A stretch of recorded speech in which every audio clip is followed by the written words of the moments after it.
Well, the big story we're tracking this morning, political developments as far as the Congress is concerned. They appear to have a roadmap on their campaign strategy ahead of the 2024 elections. It's going to be Rahul Gandhi leading from the front with another yatra that has now been announced.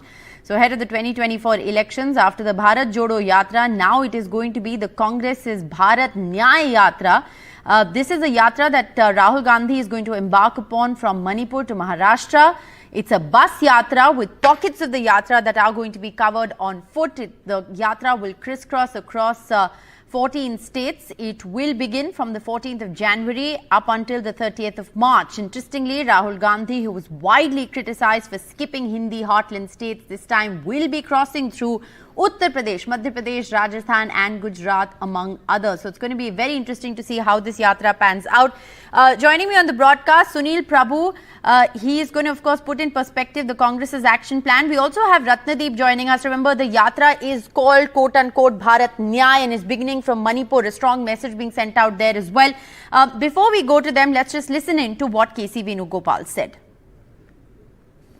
All India Congress Committee has decided to hold a Bharat Nyay Yatra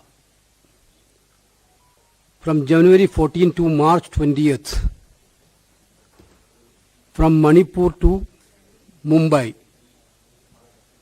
January 14 to March 20th from Manipur to Mumbai.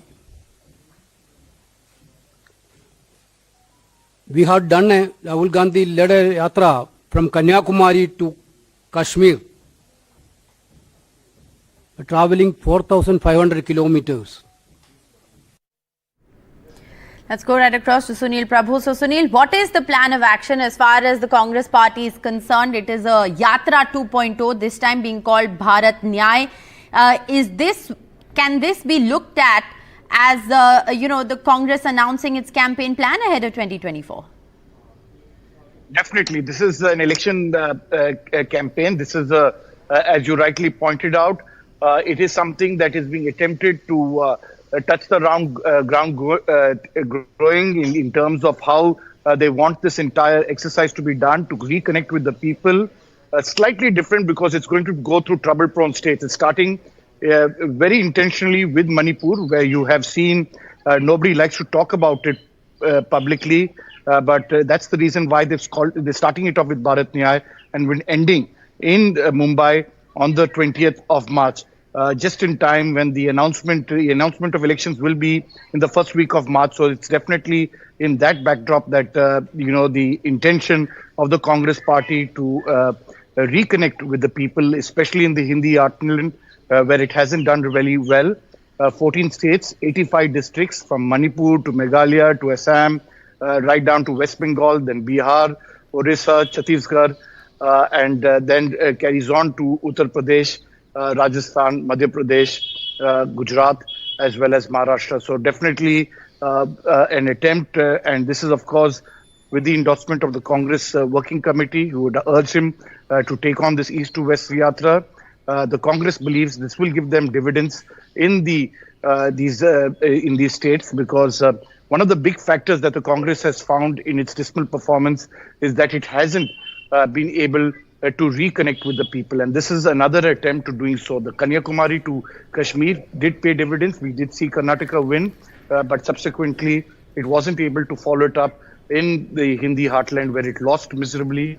It's in that backdrop now that Rahul Gandhi, along with what we have been told with Priyanka Gandhi Vadra, along with other alliance partners in the states that they will be participating, will join and give solidarity to this exercise to take on the BJP-led NDA, led by Prime Minister Narendra Modi in the run-up to the 2024 elections. Sunil, before we get into perspective from Ratnadeep on how and what it means for the Yatra to begin in Manipur at this time, I also want to ask you, amid talks of the fact that the India alliance may consider projecting Mallikarjun Kharge as a possible face to be pitted against Prime Minister Modi in the 2024 election, the Congress party very clearly is going to start its campaign with Rahul Gandhi leading from the front. As far as the Congress party is concerned, it does appear that he continues to remain the star campaigner. I think there's no doubt about that. The fact that he is the star campaigner, and for the Congress workers, it is the Gandhis who play a critical role. But having said that, please don't read too much into that, because Mr. Karge is a Dalit leader. He's come from the bloc right up to the Congress president. He has the full endorsement of the Gandhis. And I think no way down, as I've been saying, right from the time, that when his name was projected, and even before when he spoke to NDTV, he's been very categorical in terms of the fact that the Prime Minister's face will be decided after you win the elections. You need to win elections. You need to get elected to be able to be in contention. So that's one part of it. And the second, of course, as I said, Sonia Gandhi, Rahul Gandhi have backed him immensely. There is full support. There is no two ways about it. And they have really endorsed his leadership at this present juncture. For the Congress party, as you're well aware, it's a do or die situation. They understand that if they have to continue to be relevant in Indian politics, they need to buck up from the dismal double digits that they have been in two successive Lok Sabha elections. All right, do stay on with us, Sunil. Quick word from Ratnadeep as well. Ratnadeep, you've been covering the situation in Manipur extensively. We've seen, that this has been a huge issue between the opposition and the government, with the opposition constantly raising the pitch of how the Prime Minister hasn't visited Manipur.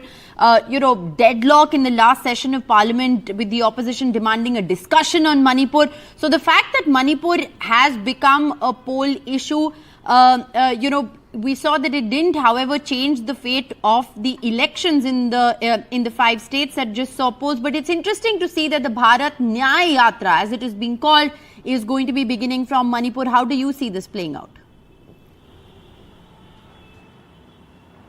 That's right. It is going to be very significant given the fact that it is starting from Manipur and will cover at least 4 states in the northeast: Manipur, Nagaland, Assam and Meghalaya. Now remember, when the crisis had hit Manipur, Rahul Gandhi had visited Manipur for 2 days. He had visited Churachandpur, the Kuki-Zo heartland, as well as the Imphal Valley where the Meiteis live. So therefore, while the Manipur issue has been an issue on which the Congress party has been hammering it nationally, even in poll campaigns, however, they have not been able to draw dividend out of it, political dividend. One of the main reason why this yatra starts from Manipur perhaps is the fact that the Congress party and the larger India alliance would make the Manipur issue a larger issue in the national elections as well as the general elections. And another fact is that if you look at even after the Bharat Jodo Yatra, Congress's performance in subsequent elections, state elections in the northeast, be it Tripura elections, Meghalaya or Nagaland,